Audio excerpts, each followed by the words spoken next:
Hi everyone, welcome back to R V tailoring and aari embroidery. ಇವತ್ತಿನ ವಿಡಿಯೋದಲ್ಲಿ class 5 ನಮ್ಮ 50 days challenge aari work ಕೋರ್ಸಲ್ಲಿ ಇವತ್ತು ಕ್ಲಾಸ್ ನಂಬರ್ 5 ಅನ್ನು ಹೇಳ್ಕೊಡ್ತಿದ್ದೀನಿ. ಇದರಲ್ಲಿ ಏನೆಲ್ಲ ವಿಷಯ ಇರುತ್ತೆ ಅಂತ ನೋಡೋಣ.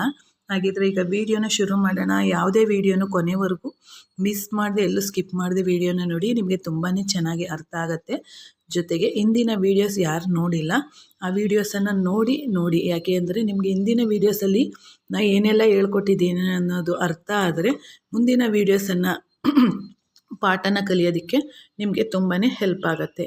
ಈಗ ನಾನು ನಿನ್ನೆ ವೀಡಿಯೋದಲ್ಲಿ ನೋಡ್ತಿದ್ದೀರಾ, ಈ ರೀತಿ ಸ್ಕ್ವೇರ್ ಬಂದಾಗ ಕಾಣಿಸ್ತಿದೆಯಾ, ಈ ರೀತಿ ಬಂದಾಗ ಯಾವ ರೀತಿ ಈ ಮೂಲೆಗಳನ್ನು ನಾವು ನೀಟಾಗಿ ಕ್ಲಾರಿಟಿ ಕೊಡೋದು ಅಂದರೆ ಫಿನಿಶಿಂಗ್ ಕೊಡೋದು ಹೇಗೆ ಅನ್ನೋದನ್ನು ನಾನು ತೋರಿಸ್ಕೊಟ್ಟಿದ್ದೆ. ಈಗ ಡಿಫ್ರೆಂಟ್ ಶೇಪಲ್ಲಿ ಬಂದಾಗ, ಶೇಪ್ಗಳು ಡಿಫ್ರೆಂಟಾಗಿ ಬಂದಾಗ ಯಾವ ರೀತಿ ನಾವು ಇದನ್ನು ಫಿನಿಶಿಂಗನ್ನು ಕೊಡಬೇಕು ಅನ್ನೋದಾದರೆ, ಈಗ ನೋಡಿ, ಒಂದು ತಿಲಕ ಶೇಪ್ ಬಂತು ಅಂದರೆ ಬರ್ಕೋತೀನಿ ನಾನು.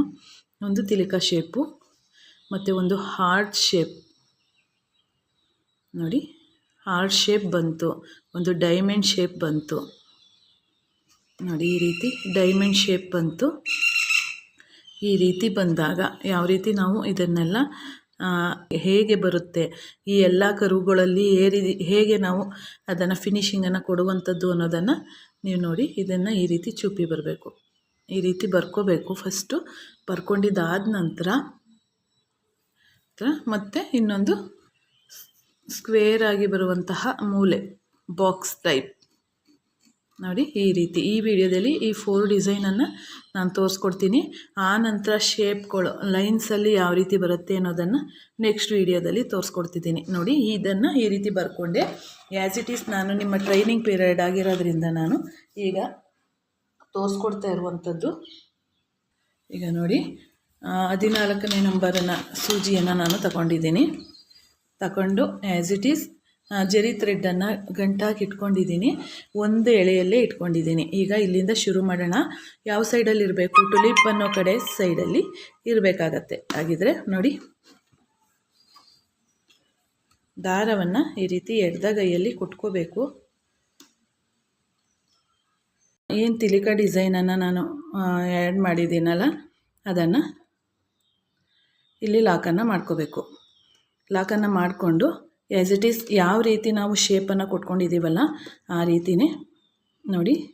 ಕಾಣಿಸ್ತಿದೆ ಅಂತ ಅಂದ್ಕೊಂಡಿದ್ದೀನಿ ನೋಡಿ. ಈ ರೀತಿ ನಿಮಗೆ ಪ್ರಾಕ್ಟೀಸಲ್ಲಿ ಸ್ವಲ್ಪ ದೊಡ್ಡದಾಗಿ ಚೈನನ್ನು ಹಾಕ್ಕೋಬೇಕು, ನಮಗೆ ಕಂಫರ್ಟಬಲ್ ಇಲ್ಲ ಅಂದ್ರೂ ಹಾಕ್ಕೋಬೋದು, ಏನು ತೊಂದರೆ ಇಲ್ಲ. ರೊಟೇಟ್ ಮಾಡಿಕೊಂಡು ನೋಡಿ, ಒಂದು ಮೀಡಿಯಮ್ ಸೈಜಲ್ಲೇ ಆವರೇಜ್ ಅಂತ ಹೇಳ್ತೀವಲ್ಲ ಆ ಸೈಜಲ್ಲಿ, ಅಪರ ಚಿಕ್ಕದು ಬೇಡ ಮತ್ತು ಜಾಸ್ತಿ ದೊಡ್ಡದು ಬೇಡ, ಆ ರೀತಿಯೇ ಎಳ್ಕೊಳ್ಳಿ ನೋಡಿ. ಈ ಬ್ಲೌಸ್ ಪೀಸನ್ನು ಹಾಕಿರ್ತೀವಲ್ಲ ಅದರಲ್ಲಿ ಒಂದೊಂದು ಸತಿ ಈ ರೀತಿ ಈಗ ಆಗ್ತಿದೆ ನೋಡಿ, ದಾರನೂ ಬಂದುಬಿಡುವಂಥದ್ದು, ಆ ರೀತಿ ಎಲ್ಲ ಆಗಿಬಿಡುತ್ತೆ. ಆಗ ನೋಡಿಕೊಂಡು ಮಾಡ್ಕೊಳ್ಳಿ ನೋಡಿ. ಯಾವ ರೀತಿ ದಾರದ ಜೊತೆಗೆ ಬರ್ತಿದೆ ನೋಡಬೇಕು, ನೋಡಿಕೊಂಡು ರೊಟೇಟ್ ಮಾಡ್ಕೋತಾ ಹೇಳ್ಕೋಬೇಕಾಗತ್ತೆ. ಇದನ್ನು ನೋಡಿ, ಬೇಗನೆ ನಿಮ್ಮ ನೋಡಿ ಯಾವ ರೀತಿ ದಾರ ಸಿಕ್ಕಾಕೋತಿದೆ. ಆಗ ಈ ರೀತಿ ಬಿಟ್ಬಿಟ್ಟು ನಮ್ಮ ದಾರ ಏನಿದೆಯಲ್ಲ ಜರಿ ಥ್ರೆಡ್ಡು ಅಷ್ಟಕ್ಕೆ ನಾವು ಇದನ್ನು ಮಾಡ್ಕೋಬೇಕಾಗತ್ತೆ. As it is same chain ಸ್ಟಿಚ್ಚನ್ನೇ ಹಾಕ್ಕೊಂಡು ಇದರಲ್ಲಿ ನೀವು ಕಲಿಯುವಂಥದ್ದು ಏನಂತಂದರೆ, ಇಲ್ಲಿ ಶೇಪ್ ಇದೆಯಲ್ಲ ಆ ಶೇಪಲ್ಲಿ ನಾವು ಅದನ್ನು ಶೇಪನ್ನು ಕೊಡೋದಕ್ಕೆ ಹೇಗೆ ಯಾವ ರೀತಿ ನಾವು ಚೈನನ್ನು ಹಾಕ್ಕೋಬೇಕು ಅನ್ನೋದೇ ಇದರಲ್ಲಿ ಮುಖ್ಯವಾದಂತಹ ಟಿಪ್ಸ್ ಅಂತಲೇ ಹೇಳ್ಬೋದು. ಚೈನು ಆ್ಯಸ್ ಇಟ್ ಈಸ್ ನೀವು ಹೇಳ್ಬೋದು, ಚೈನ್ ಮಾಮೂಲಿನೇ ಬರುತ್ತಲ್ಲ ಮ್ಯಾಮ್ ಅಂತ. ಹೌದು, ಚೈನು ಮಾಮೂಲಿನೇ ಬರುತ್ತೆ. ಆದರೆ ಇಲ್ಲಿ ನಾವು ಮಾಡುವಂತಹ ನೋಡಿ, ನಾನು ನಿಮಗೆ ಕಾಣಿಸ್ಲಿ ಅಂತ ದೊಡ್ಡ ನಾವೇನು ಇದಾಗ್ತೀನಲ್ಲ ಆ ಜರಿ ಥ್ರೆಡನ್ನು ತಗೊಂಡಿದ್ದೀನಿ. ಸ್ವಲ್ಪ ದಪ್ಪ ಇದು. ಯಾವುದು ಅಂತಂದರೆ ನಾವು ಕುಚ್ಚಿಗೆ ಯೂಸ್ ಮಾಡುವಂಥದ್ದು. ನಾನು ಮೊನ್ನೆ ತೋರಿಸಿರುವಂಥದ್ದು A1 ಜರಿ ಥ್ರೆಡ್ಡು, ಅದು ವರ್ಕ್ಗೆ ಮಾಡುವಂಥದ್ದು. ಇದು ಬ್ರೈಟ್ನೆಸ್ಸಾಗಿ ಕಾಣಲಿ ಅಂತೇಳಿ ನಾನು ಇದನ್ನು ತಗೊಂಡಿದ್ದೀನಿ. ಜೊತೆಗೆ ಇಲ್ಲಿ ನೋಡಿ, ತಿಲಕ ಶೇಪು ಇಷ್ಟಕ್ಕೆ ನಿಲ್ಲಿಸ್ಬಿಟ್ರೆ ಆಗತ್ತೆ ಅಲ್ವಾ ಅಂತ ಇಲ್ಲ, ಇದಕ್ಕೆ ನಾವು ಒಂದು ಎಕ್ಸ್ಟ್ರಾ ಚೈನನ್ನು ಮೇಲ್ಗಡೆ ಹಾಕ್ಕೋಬೇಕು ನೋಡಿ. ಇಲ್ಲಿ ಬಂದು ಈ ದಾರನ ನೋಡಿ, ಈ ದಾರನ ಈ ರೀತಿ ಹಾಕ್ಕೋಬೇಕು. ಹಾಕೊಂಡು ಆ ದಾರನ ಎಳ್ಕೋಬೇಕು. ಎಳ್ಕೊಂಡು ಅಲ್ಲಿ ನಾವು ಲಾಕನ್ನು ಮಾಡ್ಕೊಳ್ಳೋದ್ರಿಂದ ನಮಗೆ ಶೇಪ್ ಏನಿದೆ ಆ ತಿಲಕ ಶೇಪಲ್ಲಿ ಒಂದು ಚೂಪಿ ಬರುತ್ತೆ ನೋಡಿ. ನೋಡಿ ಇದು ನಮಗೆ ಶೇಪ್ ಅನ್ನೋದು ನೀಟಾಗಿ ಬರುವಂಥದ್ದು ಕಾಣಿಸ್ತಿದೆಯಾ? ಈಗ ಇಲ್ಲೂ ಅಷ್ಟೇ, ಇಲ್ಲಿ ಬರಬೇಕು ಮತ್ತು ಇಲ್ಲೂ ಶೇಪ್ ಬರಬೇಕು. ಹೇಗೆ ತೋರಿಸ್ಕೊಡ್ತೀನಿ ನೋಡಿ. ಇದು ಶೇಪಲ್ಲಿ ನಾವು ನೋಡೋದಾದರೆ ತುಂಬಾ ಚೆನ್ನಾಗಿ ಬರುತ್ತೆ. ಈಗ ನೋಡಿ ಈ ರೀತಿ ಎಳ್ಕೋಬೇಕು. ಎಳ್ಕೊಂಡಿದ್ದಾದ ನಂತರ ಇದನ್ನು ನೋಡಿ, ಇದನ್ನು ಈ ರೀತಿ ಇಟ್ಕೊಂಡು ಸುತ್ತಿ ರೊಟೇಟ್ ಮಾಡ್ತಾ ಮೇಲೆ ಎಳ್ಕೊಳ್ಳೋಣ. ಸುತ್ತೋಣ, ಕೆಳಗಡೆ ರೊಟೇಟನ್ನು ಮಾಡ್ಕೋಬೇಕು. ನೋಡಿ ಎಳ್ಕೊಳ್ಳಿ ಫಸ್ಟು, ಆನಂತರ ರೊಟೇಟ್ ಮಾಡ್ಕೊಳ್ಳಿ. ಫಸ್ಟು ದಾರನ ಎಳ್ಕೋಬೇಕು, ಆನಂತರ ರೊಟೇಟನ್ನು ಮಾಡ್ಕೋಬೇಕು. ದಾರನ ಎಳ್ಕೊಳ್ಳಿ, ಆನಂತರ ರೊಟೇಟ್ ಮಾಡ್ಕೊಳ್ಳಿ. ಇಷ್ಟು ನಿಮಗೆ ನಿಧಾನವಾಗಿ, ಇಷ್ಟು ಚೆಂದವಾಗಿ ನಿಮಗೆ ಕ್ಲಾಸಸ್ ಎಲ್ಲೂ ಸಿಗೋದಿಲ್ಲ. ಆದಷ್ಟು ವೀಡಿಯೋಸನ್ನು ಸಪೋರ್ಟ್ ಮಾಡಿ. ನಮ್ಮ ಚಾನಲ್ ಎಷ್ಟು ಬೆಳೆಯುತ್ತೋ ಅಷ್ಟು ನಿಮಗೆ ಕ್ಲಾಸಸ್ಗಳು ಯಾವುದೇ ಮುಂದೆ ನೀವು ಕಲಿಯುವಂತಹ ಯಾವುದೇ ಕ್ಲಾಸಸ್ ಆದ್ರೂ ಅಷ್ಟೇ ನಿಮಗೆ ನೀಟಾಗಿ ಕಲಿಯುವಂತಹ ಒಂದು ಅವಕಾಶ. ನೋಡಿ ಇಲ್ಲಿ ನಾವು ಶೇಪನ್ನು ಕೊಡಬೇಕಲ್ವ, ಇಲ್ಲಿ ನಾವು ಒಳಗಡೆ ಈ ರೀತಿ ಬರಬೇಕು. ನೋಡಿ ಈ ರೀತಿ ಬಂದು ಪುನಃ ಒಂದು ಚಿಕ್ಕ ಚೈನನ್ನು ಹಾಕ್ಕೋಬೇಕಿಲ್ಲಿ. ದೊಡ್ಡ ಚೈನ್ ಹಾಕಿರ್ತೀವಲ್ವ, ಒಂದು ಪುಟಾಣಿ ಚೈನನ್ನು ಹಾಕ್ಕೊಂಡು ಎಳ್ಕೊಂಡು ಅಲ್ಲಿಂದ ನಾವು ಮೇಲ್ಗಡೆ ಹೋದರೆ ನಮಗೆ ಅಲ್ಲಿ ಗಂಟು ಹಾಕಿರ್ತೀವಿ ನೋಡಿ, ಅಲ್ಲಿ ನಮಗೆ ಆರ್ಟಿನ ಶೇಪ್ ಅನ್ನೋದು ನಮಗೆ ಸಿಗ್ತಾ ಹೋಗುತ್ತೆ. ಹಾಗಾಗಿ ಇದನ್ನು ಈ ರೀತಿಯೇ ಮಾಡ್ಕೋಬೇಕಾಗತ್ತೆ. ನೋಡಿ ರೊಟೇಟ್ ಮಾಡ್ತಾ ನಾವು ಎಳ್ಕೊಳ್ಳೋದ್ರಿಂದ ದಾರ ನಮಗೆ ಈಸಿಯಾಗಿ ಕೂಡ ಬರುತ್ತೆ ಮತ್ತು ಬೇಗ ಬೇಗ ಸ್ಟಿಚ್ ಮಾಡೋದಕ್ಕೂ ಆಗುತ್ತೆ. ನೋಡಿ ಈ ರೀತಿ ಮಾಡ್ಕೋಬೇಕು. ಮಾಡಿಕೊಂಡು ಇಲ್ಲೂ ಅಷ್ಟೇ, ಇಲ್ಲಿ ಏನಂತಂದರೆ ಇಲ್ಲಿ ನಾನು ತೋರಿಸ್ತೀನಿ ಹೇಗೆ ಅಂತ. ಈಗ ಒಂದೇ ವಿಡಿಯೋದಲ್ಲಿ 4 ರೀತಿಯ ಚೈನ್ ಸ್ಟಿಚ್ ಡಿಸೈನ್ಸನ್ನು ನೀವು ಕಲ್ತಿದ್ದೀರ. ಹಾಗೆ ನೀವು ಪ್ರತಿ ವಿಡಿಯೋದಲ್ಲೂ ಅಷ್ಟೇ ನಾವು ಸ್ಟಾರ್ಟಿಂಗ್ ಅಂತ ಸ್ವಲ್ಪನೇ ತಿಳಿಸ್ಕೊಡ್ತಿದ್ದೀನಿ. ಯಾಕೆಂದರೆ ನಿಮಗೂ ಅದು ರಿಸ್ಕ್ ಆಗಬಾರ್ದು. ಇಲ್ಲಿ ನೋಡಿ ಎಕ್ಸ್ಟ್ರಾ ಒಂದು ಚೈನ್ ಹಾಕೋದ್ರಿಂದ ನಮಗೆ ಎಷ್ಟು ನೀಟಾಗಿ ಇದು ಹಾರ್ಟ್ ಶೇಪ್ ಅನ್ನೋದು ಬರುತ್ತೆ. ಇದರಲ್ಲೇ ಒಂದು ಮೆಥೆಡು, ಇದರಲ್ಲಿ ಈ ಹಾರ್ಟ್ ಶೇಪಲ್ಲಿ ಬರುವಂತಹ ಮೆಥೆಡೇ ಬೇರೆ, ಈ ಡೈಮಂಡ್ ಶೇಪಲ್ಲಿ ಬರುವಂತಹ ಟಿಪ್ಸೇ ಬೇರೆ, ಮತ್ತು ಬಾಕ್ಸ್ ಟೈಪಲ್ಲಿ ಬರುವಂತಹ ಟಿಪ್ಸೇ ಬೇರೆ.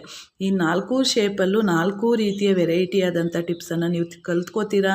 ಜೊತೆಗೆ ಇವೆಲ್ಲ ಕಲಿಯೋದ್ರಿಂದ ನಿಮಗೆ ಮುಂದೆ ಪ್ರೊಫೆಷನಲ್ ಆಗಿ ವರ್ಕ್ ಮಾಡುವಾಗ ನೀವು ಬರುವಂಥ ಡಿಸೈನ್ಸು ತುಂಬಾ ಹೆಲ್ಪ್ ಆಗುತ್ತೆ. ನೋಡಿ ಈಗ ಇಲ್ಲಿ ಲಾಕ್ ಮಾಡ್ಕೊಳ್ಳಿ. ಲಾಕ್ ಮಾಡ್ಕೋಬೇಕು. ಮಾಡಿಕೊಂಡು ಇಲ್ಲಿ ನೋಡ್ತಾ ಹೋಗೋಣ. ನೋಡಿ ದಾರನ ಈ ರೀತಿ ಹಾಕಿ ಕೆಳಗಡೆ ಕೈಯಿಂದ ದಾರನ ಸುತ್ತಿ ರೊಟೇಟ್ ಮಾಡ್ಕೊಳ್ತಾ ಮೇಲೆ ಎಳ್ಕೋಬೇಕು. ನೋಡಿ ಇದನ್ನು ನೀವು ಸ್ವಲ್ಪ ದೊಡ್ಡದಾಗಿ ಬರ್ಕೊಂಡು ನೀವು ವರ್ಕನ್ನು ಮಾಡಿ. ಯಾಕೆ ಅಂದರೆ ಸ್ಟಾರ್ಟಿಂಗಲ್ಲೇ ನಿಮಗೆ ಇಷ್ಟು ಚಿಕ್ಕದಾಗಿ ಬರ್ಕೊಂಡು, ನಾನು ಚಿಕ್ಕದಾಗಿ ತೋರಿಸ್ತಿದ್ದೀನಲ್ಲ ಅಷ್ಟರಲ್ಲಿ ಬರ್ಕೊಂಡ್ರೆ ನಿಮಗೆ ಅದನ್ನು ಹ್ಯಾಂಡಲ್ ಮಾಡೋದು ಕಷ್ಟ ಆಗುತ್ತೆ. ಹಾಗಾಗಿ ಇಲ್ಲಿ ನೋಡಿ, ಇದು ಇಲ್ಲಿ ಬಹಳ ಮುಖ್ಯವಾದಂತಹ ಪಾಯಿಂಟು. ಈಗ ಇಲ್ಲಿ ಬಂದ್ವಿ ನೋಡಿ, ಇಲ್ಲಿ ಬಂದ ತಕ್ಷಣ ಈ ರೀತಿ ತಿರುಗಿಸ್ಕೊಂಡ್ರೆ ನಮಗೆ ಅದು ಸರಿಯಾಗಿ ಬರೋದಿಲ್ಲ. ಈಗ ಎಲ್ಲಿ ಮಾಡಬೇಕು, ಈ ಕಡೆಗೆ ಒಂದು ಪುಟಾಣಿ ಚೈನು ಚಿಕ್ಕದು, ನೀವೊಂದು ಸ್ವಲ್ಪ ದೊಡ್ಡ ಚೈನನ್ನು ಹಾಕ್ಕೊಳ್ಳಿ. ಆ ಚೈನನ್ನು ಹಾಕ್ಕೊಂಡು ಚಿಕ್ಕ ಚೈನನ್ನು ಎಳ್ಕೋಬೇಕು. ನೋಡಿ ಈ ರೀತಿ ಎಳ್ಕೋಬೇಕು. ಎಳ್ಕೊಂಡಾದ ನಂತರ ನೋಡಿ ಈ ರೀತಿ ಎಳ್ಕೊಂಡಿದ್ದಾದ ನಂತರ ನಾವು ಇಲ್ಲಿ ನೆಕ್ಸ್ಟು ಹೋಗೋದ್ರಿಂದ ನಮಗೆ ಈ ಡೈಮಂಡ್ ಶೇಪಲ್ಲಿ ಬರುವಂತಹ ಮೂಲೆ ಏನಿದೆಯಲ್ಲ ಫಿನಿಶಿಂಗು ನೀಟಾಗಿ ಬರುತ್ತೆ. ಹಾಗಾಗಿ ಇಲ್ಲಿ ಯಾವ ಕಡೆ ಹಾಕಬೇಕು ಅನ್ನೋದನ್ನು ನೋಡ್ಕೊಳ್ಳಿ. ಅದರಲ್ಲಿ 4 ಮೂಲೆಗಳು ಬರುತ್ತೆ. 4 ಮೂಲೆನೂ 4 ಡಿಫ್ರೆಂಟಾಗಿ ಆ ಸ್ಕ್ವೇಯರಲ್ಲೇ ಸಮತಟ್ಟಾಗಿ, ಅಂದರೆ ಒಂದೇ ಸ್ಕ್ವೇರ್ ಅಂತಂದರೆ ಒಂದೇ ಸಮವಾಗಿ ಬರುತ್ತೆ. ಇದು ಡೈಮಂಡ್ ರೀತಿ ಅಂದರೆ ಮೇಲ್ಗಡೆ ಕೆಳಗಡೆ ಆ ಕಡೆ ಸೈಡು ಈ ಕಡೆ ಸೈಡಲ್ಲಿ ಬರೋದರಿಂದ ಇದೇ ಒಂಥರ ಡಿಫ್ರೆಂಟಾಗಿ ಕಾಣಿಸುತ್ತೆ. ಈಗ ನೋಡಿ ಇಲ್ಲ ಹಾಕ್ಬೇಕಾ, ಇಲ್ಲ ಹಾಕಬೇಕು. ನಾವೇನು ಚೈನ್ ಆಗಿರ್ತೀವಲ್ಲ ಅದ್ರ ಮೇಲ್ಗಡೆನೇ ಹಾಕೋಬೇಕು. ದಾರನ ಸುತ್ಕೊಳ್ಳಿ. ದಾರನ ಸುತ್ತಕೊಂಡು ನೋಡಿ ಈ ರೀತಿ ಎಳ್ಕೋಬೇಕು. ಎಳ್ಕೊಂಡು ತಗೊಂಡಾಗ ನಮಗೆ ಈ ಡಿಸೈನಲ್ಲಿ ಬರುವಂತಹ ಏನು ಮೂಲೆಗಳು ಬರುತ್ತೆ ನೋಡಿ, ಆ ಮೂಲೆಗಳು ನಮಗೆ ನೀಟಾಗಿ ಬರುತ್ತೆ. ಈ ರೀತಿ ನೀವು ಪ್ರಾಕ್ಟೀಸನ್ನು ಮಾಡೋದ್ರಿಂದ ಮುಂದೆ ನಿಮಗೆ ಪ್ರೊಫೆಷನಲ್ ಆಗಿ ಯಾವುದೇ ಡಿಸೈನ್ ಕೊಟ್ಟರು, ಯಾವುದೇ ಕರುವುಗಳು ಇರುವಂತಹ ಡಿಸೈನ್ ಕೊಟ್ಟರು ನಿಮಗೆ ತುಂಬಾ ಹೆಲ್ಪ್ ಆಗುತ್ತೆ. ನೋಡಿ ಇದಾಯ್ತಲ್ವ. ಹೀಗೆ ಮೂಲೆಗೆ ಕರೆಕ್ಟಾಗಿ ಒಂದು ಚೈನ್ ಬರೋ ರೀತಿ ನೋಡ್ಕೋಬೇಕು. ನೋಡಿಕೊಂಡು ಅದರ ಮೇಲ್ಗಡೆ ಒಂದು ಚಿಕ್ಕ ಚೈನನ್ನು ಹಾಕ್ಕೋಬೇಕು. ಆ ಚೈನನ್ನು ಹಾಕ್ಕೊಳ್ಳೋದ್ರಿಂದ ಇಲ್ಲಿ ನೋಡಿ ಈ ರೀತಿ ನೀಟಾಗಿ ಡಿಸೈನು ಮೂಲೆಗಳೇನು ಇದೆಯಲ್ಲ ಆ ಮೂಲೆಗಳ ಡಿಸೈನ್ಸು ನಮಗೆ ಚೆನ್ನಾಗಿ ಬರುತ್ತೆ. ಆಗ ನಮಗೆ ನೋಡಿದ ತಕ್ಷಣ ಗೊತ್ತಾಗುತ್ತೆ, ಹೌದು ಇದು ಡೈಮಂಡ್ ಶೇಪ್ ಅಂತೇಳಿ. ನೀವು ಆ ಮೂಲೆಗಳಲ್ಲಿ ಹಾಕಿರುವಂತಹ ಒಂದು ಸಣ್ಣ ಟಿಪ್ಸನ್ನು ತಿಳ್ಕೊಳ್ಳದೆ ನೀವು ಮಾಮೂಲಿನೇ ಚೈನನ್ನು ಹಾಕ್ಕೊಂಡು ಹೋಗ್ತೀರಲ್ಲ ನೋಡಿ, ಇಲ್ಲಿ ಬಂದು ಈ ಮೇಲ್ಗಡೆನೇ ಲಾಕನ್ನು ಮಾಡ್ಕೋಬೇಕು. ಆಗ ಅದಕ್ಕೆ ಕೆಳಗಡೆಗೆ ಫಿನಿಶಿಂಗ್ ಸಿಗೋದು. ನೀವು ಮಾಮೂಲಿ ಚೈನನ್ನೇ ಹಾಕ್ಕೊಂಡು ಹೋದರೆ ಶೇಪು ನೀಟಾಗಿ ಬರೋದಿಲ್ಲ, ಶೇಪೇ ಬರೋಲ್ಲ ಅನ್ನಿ, ಅದು ಅಷ್ಟು ಚೆನ್ನಾಗಿ ಬರೋಲ್ಲ. ನೋಡಿ ಎಂಡು ನಾಟನ್ನು ಕೊಡ್ತಿದ್ದೀನಿ, ಈ ರೀತಿ ಎಂಡು ನಾಟನ್ನು ಹಾಕ್ಕೋಬೇಕು. ಆಯ್ತಲ್ವಾ? ಈಗ ನಾನು ಡೈಮಂಡ್ ಶೇಪ್ದಾಯಿತು ನೋಡಿ. ಇದು ತಿಲಕ shape, heart shape, diamond shape ಜೊತೆಗೆ ಈಗ ಬಾಕ್ಸ್ ಟೈಪನ್ನು ಮಾಡ್ತಿದ್ದೀನಿ.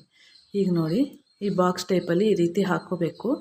ಹಾಕ್ಕೊಂಡಿದ್ದಾದ ನಂತರ ನೋಡಿ ಈ ರೀತಿ ದಾರನ ಎಳ್ಕೋಬೇಕು. ಎಳ್ಕೊಂಡು ಈಗ ನಾವು ಹಾಕಿರುವಂಥ ಬಟ್ಟೆ ದಾರ ಏನಾದರೂ ಎಕ್ಸ್ಟ್ರಾ ಬಂದುಬಿಟ್ರೆ ಆಗ ಆ ನೀಡಲನ್ನು ಈ ರೀತಿ ಅಲ್ಲೇ ಬಿಟ್ಬಿಡಬೇಕು. ಬಿಟ್ಬಿಟ್ಟು ಪುನಃ ಅದರೊಳಗಡೆ ದಾರನ ಹಾಕಿ ರೊಟೇಟ್ ಮಾಡಿ ಎಳ್ಕೊಳ್ಳೋದ್ರಿಂದ ನಮಗೆ ದಾರ ಎಕ್ಸ್ಟ್ರಾ ಬಂದು ಅದು ಎಕ್ಸ್ಟ್ರಾ ಕಿತ್ತೋಗುವಂಥ ಚಾನ್ಸಸ್ ಇರೋದಿಲ್ಲ. ಹಂಗಾಗಿ ನೋಡಿ,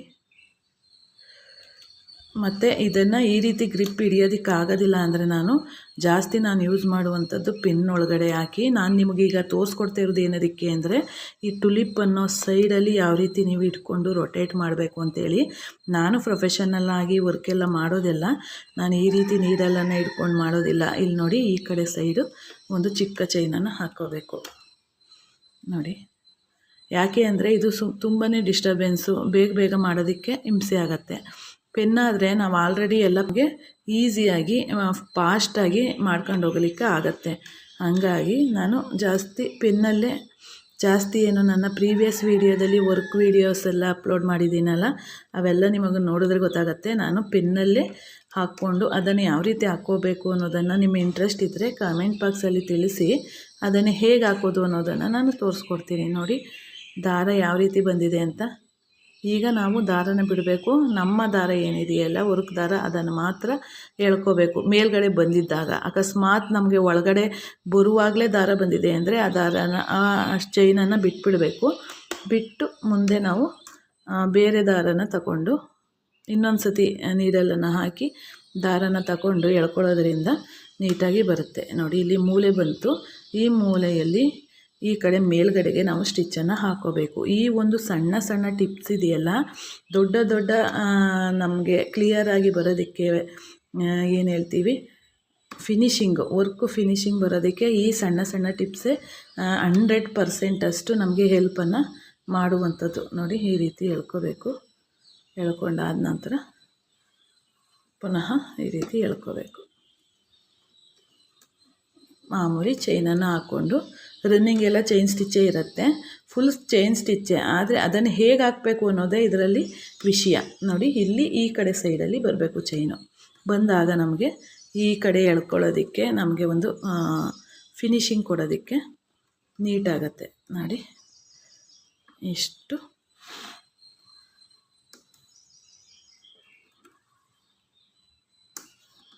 ಇಲ್ಲಿ ಬಂತು ನೋಡಿ. ಇಲ್ಲಿ ಆಲ್ರೆಡಿ ನಾವು ಸೈಡಲ್ಲಿ ಲಾಕ್ ಮಾಡಿರೋದ್ರಿಂದ ಯಾವ ಕಡೆಗೂ ಇಲ್ಲ, ಮಾಮೂಲಿ ಏನು ಬರುತ್ತೋ ಆ ಕಡೆಗೆ ನಾವು ಇದನ್ನು ಲಾಕನ್ನು ಮಾಡ್ಕೋಬೇಕು. ಫಸ್ಟು ಲಾಕ್ ಹಾಕೋದನ್ನು ನೀಟಾಗಿ ಕಲ್ತ್ಕೋಬೇಕು. ನಾನು ಪದೇ ಅದನ್ನು ರಿಮೈಂಡರ್ ಮಾಡ್ತಿದ್ದೀನಿ ನಿಮಗೆ. ಯಾಕೆ ಅಂದರೆ ಇದಿಷ್ಟು ನಮಗೆ ಡಿಸೈನ್ ನೀಟಾಗಿ ಬರಬೇಕಂತಂದರೆ ನೋಡಿ, ನೀಟಾಗಿ ಬರಬೇಕು ಅಂದರೆ ನಮಗೆ ಚೈನ್ ಸ್ಟಿಚ್ ಅದರಲ್ಲಿರುವಂಥ ಎಂಡ್ ನಾಟು ನೀಟಾಗಿ ಬರಬೇಕು. ಹಾಗಾಗಿ ಇದಿಷ್ಟನ್ನು ನೀಟಾಗಿ ಕಲ್ತ್ಕೊಳ್ಳಿ. ಹಾಗಿದ್ರೆ ಈಗ ಈ ವಿಡಿಯೋನ ಮುಗಿಸ್ತಿದ್ದೀನಿ. ಈ ಡಿಸೈನ್ಗಳೆಲ್ಲ ಹೇಗೆ ಬಂದಿದೆ ಅಂತ ಕಮೆಂಟ್ ಬಾಕ್ಸಲ್ಲಿ ತಿಳಿಸಿ, ಜೊತೆಗೆ ಇದನ್ನು ಪ್ರಾಕ್ಟೀಸ್ ಮಾಡಿ. ಹಾಗಿದ್ರೆ ಈಗ ವಿಡಿಯೋನ ಮುಗಿಸೋಣ ಅಲ್ಲ. ಧನ್ಯವಾದಗಳು friends. Thank you for watching.